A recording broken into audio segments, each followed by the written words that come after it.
ይግቡ። ዳጣዬ ሰላምዬ እንዴት ነሽ? እኔማ መጣሽልኝ?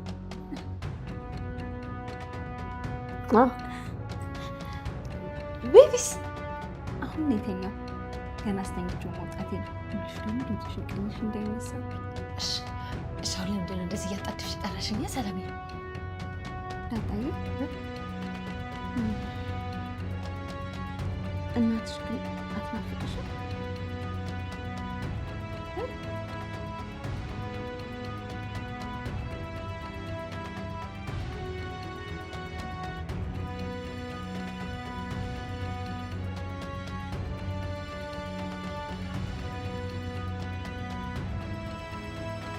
ለዚህ አች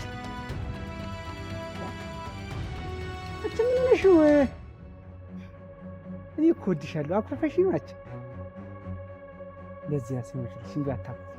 እንደው ስታናድጂኝ እኮ ነው እንደዛ የተናገርኩሽ። ዋ ዛሬ ደግሞ እንዴት ነው የሚያደርግሽ?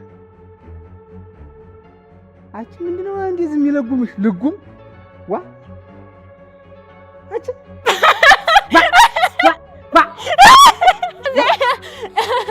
ጋዜ ያለዛባል የለዛባል ጋዜ ያለዛባል ያለዛባል ጋዜ ያለዛባል ጋዜ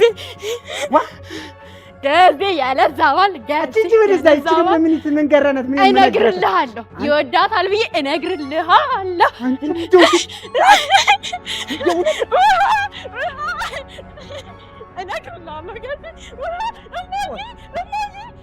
ዳጣ የአቢጌልን ምክር ሰምታ ስለ እናቷ ለማወቅና ለማጣራት ሰላም ወዳለችበት ቤት ሄዳ ሌላ ትልቅ የሆነ አጠራጣሪ ነገርን ሰምታለች። ልጇን በነፃነት ለማቀፍና ለመሳም ካወቀቻት ጊዜ አንስቶ እውነቱን መናገር የምትፈልገው ሰላም ነገሩን ያለ ደረጀ ፍቃድ በራሷ ወስና ማድረግ ስለማትችል እስከዛሬ ድረስ ታግሳ ብትቆይም ነገር ግን ዛሬ ሰላም እናቷ ስለመሆኗ የምትጠራጠረውን ዳጣ የበለጠ ጥርጣሬ ውስጥ ሊከታት የሚችል ጥያቄ ነው የጠየቀቻት። ራሷን ካወቀችበት እድሜ አንስቶ ቤተሰቦቿን በመፈለግ ተጠምዳ በመጨረሻም አባቷን ያገኘችው ዳጣ ከበፊቱ በተሻለ በቤተሰብ ፍቅርና ምቾት መኖር ብትጀምርም ደረጀን ግን እናቷን እንዲያስተዋውቃት መወትወት የሁል ጊዜ ስራዋ አድርገው ነበር። አሁን ላይ ዳጣ እናቷን በግልጽ የምታውቅበት ጊዜ ላይ እየደረሰች ይመስላል። እናንተ በዚህ ጉዳይ ላይ ምን ታስባላችሁ?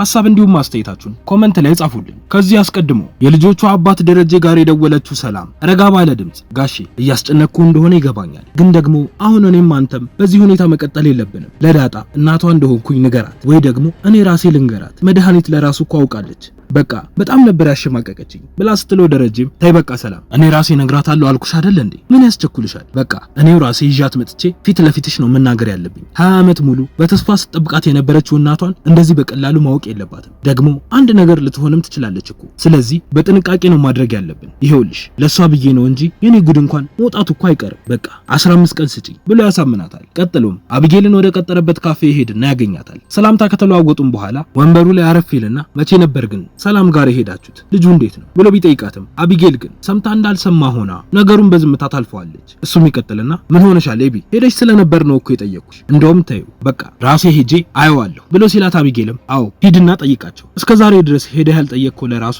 ለምንድን ነው ብላ ስጠይቀው ደረጀም ጥያቄዋን ችላ ብሎ ልጁ እንዴት ነው እና ደግሞ ማንን ይመስላል ብሎ ሲጠይቃት ተንኮለኛው አቢጌልም አንተን ነው የሚመስለው ብላ በድፍረት ስትመልስለት ደረጀም በድንጋጤ ተደነባብሮ ምን ቆይ እንዴት ምን ማለት ነው ብሎ ሲላት እሷም እየሳቀችበት አባዬ ቀልዴን ነው። ቆይ ግን ለምንድን ነው ሄደህ የማታያት? እንደዛ ብታደርግ ጥሩ ነው። እኔ ምልህ ግን አባዬ የዳጣ እናት ማን ናት? ከማን ነው የወለድካት? እንዴትስ ወለድካት ብላ ስጠይቀው ደረጀን በድንጋጤ ከማን ነው የወለድካት ላልሽው በቅርቡ ታውቂዋለሽ። እንዴት ወለድካት ላልሽው ግን በአንድ አጋጣሚና በአንድ ስህተት ነው የተወለደችው። በምንም ማሳበብ አልፈልግም። በራሴ ስህተትና እንዝላልነት አይኔ ነው ቀድሞ የተሳሳተው። ከማርታ ጋር ሆና አይኔ ያያት፣ ልቤም ትንሽ ተመኛት። ከዛ ግን በጣም ብዙ ጊዜ አለፈ።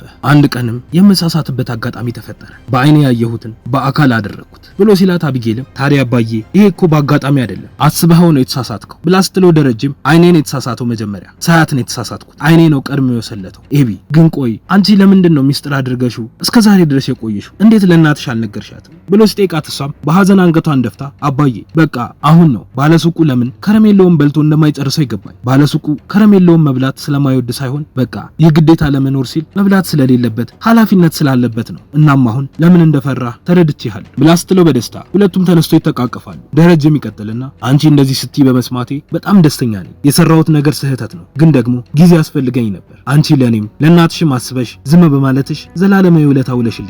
እኔ ከዚህ በኋላ ዝም ብያት አልቀር። ነግሬያት የራሷን እርምጃ ትወስዳለች። እኔም የዚህን ያህል ወራዳ መሆኔን ትወቅ፣ ከዛም የምትፈልገውን ትወስን ብሎ ሲላት አቢጌልም ደግሞ አባዬ እውነቱን ስነግረህ ዳጣ እህቴ መሆኗን ስሰማ እኮ በጣም ነው ደስ ያለኝ። ወንድ ቢሆን ወንድሜ ባረገው ደስ ይለኝ ነበር፣ ግን እሷም እህቴ ስለሆነች ደስ ብሎኛል ብላ ትለዋለች። ደረጀም ደስ ብሎት በፈገግታ አሁን አንድ ስራ እንዳለበትና እሷ በራይድ እንድትሄድ እሱም ብዙም ሳይቆይ እንደሚመጣ ነግሯት ይሸኛታል። ከሰዓታት በኋላ አቢጌል ከመኝታ ቤቷ ወጥታ ደረጃውን እየወረደች ባለችበት ከላይ ሆና ያየቻት ዳጣ ቀስ ብላ ኮቴዋን ሳታሰማ አጠገቧ ደርሳ ከኋላዋ ታቅፋትና ተያይዘው ወደ ሳሎን ይሄዳሉ። ውሃና ምጥንም ሁኔታቸውን አይተው በግርምት ከተቀመጡበት ቦታ ተነስተው እነሱን ያስቀምጧቸዋል። ዳጣም ትቀጥልና ምጥን እስቲ አንድ ጊዜ ፎቶ አንሽን፣ ውሃ ደግሞ ነይ እዚህ ጋር ብላት ፎቶአቸውን መነሳት ይጀምራሉ። ደረጀም ከሄደበት ቦታ ተመልሶ ወደ ቤት ሲገባ ያያቸውና በደስታ ተደብቆ የሚያደርጉትን ማየት ይጀምራል። አቢጌልም የዳጣን ጉንጭ ስትስማት ውሃም ተከትላ መሳም ትጀምራለች። ያንን የተመለከተው ደረጀም በደስታ ስሜቱን መቆጣጠር ከብዶት እጁን ወደ ላይ አድርጎ አምላኬ እኔ ምንም አቅም የለኝም፣ አንተ ብቻ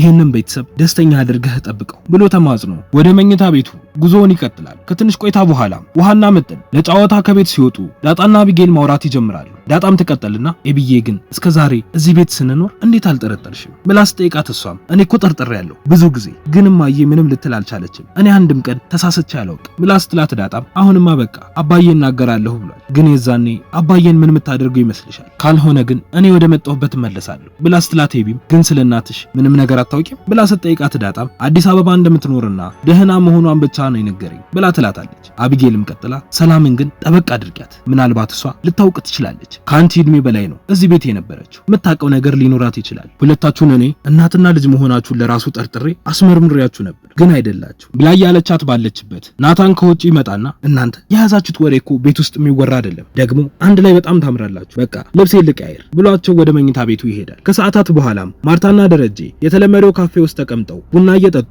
ሁኔታውን ተመልክታ እሷም ደሬ ዛሬ ደግሞ ምንድነው በጣም በደስታ ፍንክንክ ያልከው ብላ ስትጠይቀው እሱም ደስ የሚል ነገር አየሁ፣ እናም ደስ አለኝ፣ ብታይ ዛሬ ኤቢና ዳጣ ተቃቅፈው ፎቶ ሲነሱ ነበር፣ በጣም ነው ደስ ያለኝ ብሎ ሲላት ማርታም ያልጠበቀችው ነገር ስለነበረ በግርምት አትለኝም ተመስገን ቤቱ ላይ ሰላም ወረደ በለኛ ብላ ስትለው እሱም አዎ ማርቲ በጣም ደስ ብሎኛል፣ በአቢጌል ተሳካልኝ፣ አሁን እኮ ቀስ በቀስ ለውጧን እያየሁ ነው ያለሁት ብሎ ሲላት ማርታም አዎ አንተም ቀድሞ ወደ ነበረችበት ነው የመለስካት፣ አሁን ማስተዋል ጀምራለች ብላ ስትለው እሱም በደስታ አሁን ተለውጣለች፣ ስትፈልጊ ከወደደችው ሰው ጋር ዳሪያት፣ አሁን ልጄ ሴት ሆናልኛለች ብሎ ሲል ማርታም ይሄ እንኳን የሚሆን አይመስለኝም፣ እኛ በሌለንበት እኮ ተናንቀው ሁሌ የምናገኛቸው በናታን ጉዳይ ነው፣ ግን አንተ ሁለቱም እሱም ቢወዱት አንተ ማንን ትመርጣለህ ብላ ስትጠይቀው ደሬም ናታን የወደደውን ቢያገባ ነው ደስ የሚለኝ ብሎ ይላታል። ከዚህም ቀን በኋላ ነው ዳጣ ሰላም ወዳለችበት ቤት ሄዳ ሌላ ትልቅ አጠራጣሪ ነገር የሰማችው። በቀጣይ ምን የሚፈጠር ይመስላችኋል? ሐሳብ እንዲሁም አስተያየታችሁን ኮመንት ላይ ጻፉልን።